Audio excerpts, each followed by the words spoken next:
High সবাইকে, আজকে আমি করব আলু পটল পোস্ত। প্রথমে আমি পটলগুলোকে কম ফ্লেমে ভেজে নেব। দেখতে পাচ্ছ আস্তে আস্তে পটলগুলোকে ভাজছি যাতে পুড়ে না যায়। ব্যাস, আমার ভাজা কমপ্লিট। এবার আমি পটলগুলোকে তুলে রাখবো। তারপর কালো জিরা, শুকনো লঙ্কা সম্বরা দিলাম।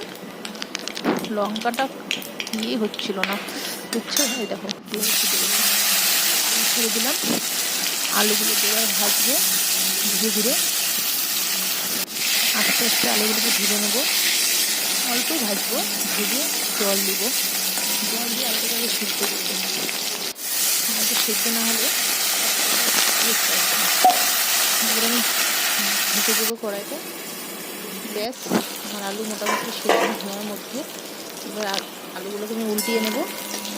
দেখো আমার আলুগুলো একদিকে লাল হয়ে গেছে, আমার আলুটা ভালো হয়ে গেছে। এবার আমি পোস্ত